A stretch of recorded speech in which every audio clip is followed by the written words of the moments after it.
I'm going to show you the best way to plant up an alpine container. So first of all, we need a container and we need to make sure it's got holes in.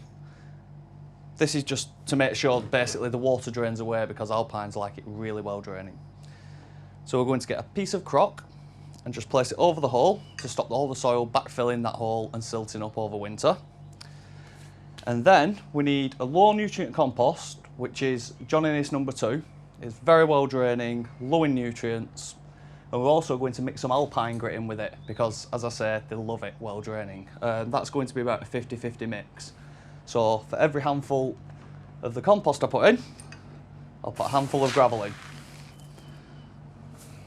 And we want to fill this to about a few centimetres from the top and just mix it up all nice in there.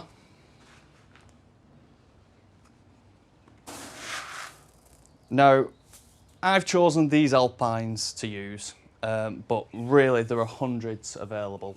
So you can really just choose your own, mix in different foliages, what can contrast against each other, all colours of the flower. It really is your choice. So now I've mixed that in, all nice, I'm going to start placing my alpines in the trough. Now, what I always like to do is I like to place the lower growing things toward the front and the higher ones to the back. And that just means that if it's against a wall or anything, everything looks in position and in place. If it's going to be viewed from all around, you can put the higher things in the middle and the lower things all around it. But for this one, it's going against a wall, the lower ones are at the front. So I've got this ajuga, which is a nice trailer, and that's going to sit in the corner there. And then you really can just start putting them in and filling up the trough wherever you think's nice.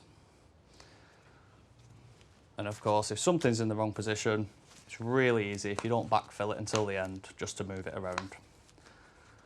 Now, as you can see, this one's been a bit tough, but if you just give the pot a nice squeeze and give it a wrestle, it will come out. And again, a nice trailing one over the front corner, just for the overall effect. And then we can get these tall ones into the back.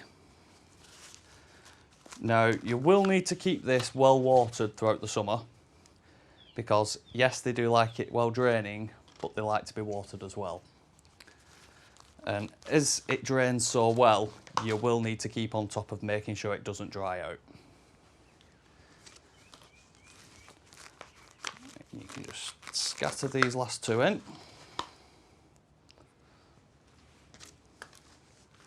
As I say, any of that trail are nice near an edge.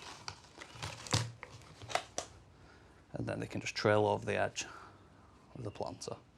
And once we're done there, we can just fill it in with gravel and compost. Just scatter it through.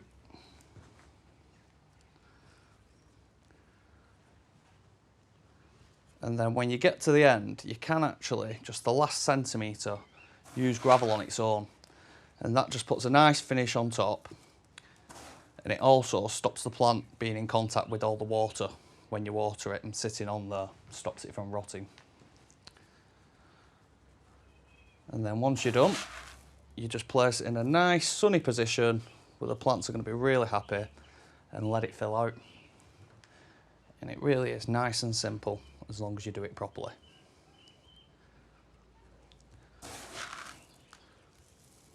The key to all this, as I said earlier, is well draining and sun.